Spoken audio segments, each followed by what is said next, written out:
और बीजेपी सरकार और ख़ास तौर पर सरकार के द्वारा किए जा रहे भवनों के निर्माण पर मेरी सीधे ग्राउंड जीरो की कवरेज। इस वक्त मेरी टीम राजधानी दिल्ली के बिल्कुल राष्ट्रपति भवन से मुश्किल से 20 मीटर की दूरी पर है और आज आपको दिखाएंगे भारत के प्रधानमंत्री के लिए बन रहे निवास पर मेरी सीधे ग्राउंड जीरो की रिपोर्ट। और अभी हर्षित तिवारी है मेरे सहयोगी। हर्षित साहब जरा दिखाइए सामने की तरफ जो राष्ट्रपति भवन बने हुए दो बहुत जहाँ पर 340 कमरे और 330 एकड़ में फैला पड़ा हुआ राष्ट्रपति भवन, और इसी के बगल में वो गली जो सामने नज़र आ रही है जरा दिखाने का प्रयास कीजिए। उस जगह पर बन रहा है प्रधानमंत्री का आवास। और जहाँ तक इस साल की बात की जाए 2014 के बाद जब से बीजेपी आई है, हर्षित तिवारी साहब जरा सामने बिल्कुल राष्ट्रपति भवन के दाईं तरफ बना हुआ वो नया संसद भवन जो नज़र आ रहा है वो है नया संसद भवन। और यदि इन भवनों के निर्माण की बात की जाए, बीजेपी की बात की जाए, और सामने एक तरफ भी थोड़ा लगाइए फोकस जहाँ पर इंडिया गेट, हालांकि यहाँ से नज़र तो नहीं आ रहा लेकिन नज़दीक पर है, कर्तव्य भवन भी मुश्किल से यहाँ से 200 मीटर की दूरी पर बना हुआ है। और इस साल कर्तव्य भवन का भी उद्घाटन किया गया है, पार्लियामेंट नया बन गया, सुप्रीम कोर्ट, अनेक निर्माण मोदी सरकार के द्वारा किए गए। और पहली बार प्रधानमंत्री निवास का जो निर्माण हो रहा है, यानी राष्ट्रपति के बाईं तरफ प्रधानमंत्री का निवास बन रहा है। आखिर एक यदि दूर की सोची जाए, तीसरा कार्यकाल प्रधानमंत्री मोदी का चल रहा है और आगे क्या होगा बाहर वाले तो समय बताएगा। फिलहाल ये तो निश्चित ही आने वाले समय में देश के वासी जिस तरीके से यहाँ पर जो लोकतंत्र जिसको कहा जाता है उसकी नींव बहुत मजबूत और निश्चित डालने वाले हैं। कोई भी देश का जो होगा वो आसानी से यहाँ पर पहुँचेगा और जनता दरबार भी लगेगा जनता के लिए। एक दिन का जो समय निश्चित, हालांकि अभी भी है, लोगों को मालूम नहीं होता है, पहले तो घर ढूंढने बहुत मुश्किल पड़ जाता है, बहुत आसान हो जाएगा। राष्ट्रपति भवन की बाईं तरफ प्रधानमंत्री जब आवास बनेगा तो जनता दरबार लगेगा, जनता अपनी बात को यहाँ पर पहुँचाएगी। और निश्चित ही यदि एक स्क्रिप्ट की बात करूँ और यदि कहीं ना कहीं ऐसा अंदाज़ा भी लगाया जा सकता है उनके कार्य जो शैली करने की है, निश्चित ही वैसा खूंटा गाड़ के जाएंगे कि आने वाले दिनों में जो प्रधानमंत्री बनेंगे उन्हें जनता से कहीं न कहीं सीधे सीधे आमना सामना करना होगा। और शायद वो जनता एक दरबार लगाएंगे सप्ताह में जहाँ पर जनता आएगी। निश्चित यदि इस साल की बात की जाए सरकार आने के बाद कर्तव्य भवन भी बनाया गया इस साल जो राष्ट्र का एकता और अखंडता का प्रतीक है।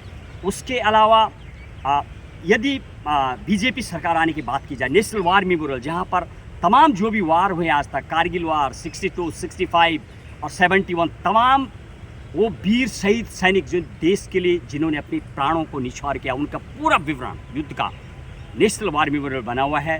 तीनों सेनाओं के झंडे, और सबसे बड़ी बात शाम को प्रत्येक दिन वहाँ पर सैनिक आरती होती है, ये मोदी के द्वारा किया गया।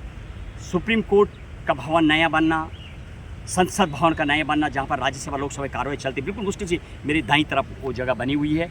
और उसके अलावा एक परमवीर चक्र योद्धा स्थल बिल्कुल यहीं पर है जहाँ पर मैं मौजूद हूँ, इसी के 2 किलोमीटर के दायरे में। और इंडिया गेट के नज़दीक के जगहें हैं इस साल बनाई गई हैं। अनेकों नेक भवनों का निर्माण, निश्चित ही एक ऐसी नींव डालने का काम किया गया। और सबसे बड़ी बात, इस साल जो सांसद हैं उनके लिए मिंटो रोड पे फ्लैट बना दिए गए। और यहाँ पर वो सांसद जिन्होंने 30-30, 40-40 साल से, हालांकि वो लगातार 5-5, 6 बार जीत के आते थे, और उनके द्वारा यहाँ पर ऐसी कोठी जैसी घेरी गई थी उनको भी अभी खाली कर देंगे। यानी सरकार के पास अभी बहुत सारी ऐसी जगह इस एरिया में जो वीआईपी एरिया है इंडिया गेट के इर्द गिर्द वहाँ पर खाली है। और ये भी वो जगह है जो प्रधानमंत्री का मैं आवास आज दिखाने का प्रयास कर रहा हूँ जो निर्माण चल रहा है। एक बार मेरे हर्षित तिवारी जो सहयोगी हैं, एक बार ज़रा हल्का और दिखाइए साहब उस गलियारा को। हालांकि वो वहाँ पर अभी कार्य चल रहा है, किसी को आने जाने की अनुमति नहीं है। मुश्किल से मेरे से 50 मीटर की दूरी पर वो कार्य चल रहा, वो यहाँ तक बनेगा भवन। कुछ ये जो बिल्डिंग नज़र आ रही बताया जा रहा है ये भी कुछ काफ़ी काम हो चुका है और जल्दी वो बन के तैयार हो जाएगा। कहीं ना कहीं मोदी की सोच को दर्शाता है कि जो भी प्रधानमंत्री बनेगा शायद देश की जनता से सीधा संपर्क स्थापित होगा, जैसे कि प्रधानमंत्री का स्वयं रहता है, चाहे वो गेम्स में हो या कोई ब्लॉग चलाता है, ब्लॉगर हो या धार्मिक चीज़ें हों, सब जगह पर उनकी सहभागिता शायद नज़र आती है और चारों तरफ नज़र रहती है। वो शायद आने वाले प्रधानमंत्री जो भी बनेगा वो भवन, इधर राष्ट्रपति भवन, इधर प्रधानमंत्री भवन, और वो सामने नया संसद भवन, एक ही तीनों लाइनें। पहली बार वो होगा जब प्रधानमंत्री के लिए आवास बनेगा और लोग यहाँ आएंगे। अनेक ऐसे भवन इसकी जगह तमाम इस साल अनेक ऐसे सांसद पुराने जिनसे खाली करवा दी गई है जगह, और जगह की शायद कोई कमी नहीं कहा जा सकती। मिंटो रोड पे नए भवन जहाँ पर सांसद लोगों को शिफ्ट किया जा रहा लगातार, कहीं ना कहीं कामों की प्रयास जो किया गया सरकार की बीजेपी उनकी तारीफ करनी होगी। ग्राउंड रिपोर्टिंग पर मेरी टीम अनेक चीज़ों का जो निर्माण किया गया, कर्तव्य पथ जो भवन है, कर्तव्य पथ जो मार्ग है, उसका नाम भी बीजेपी द्वारा रखा गया।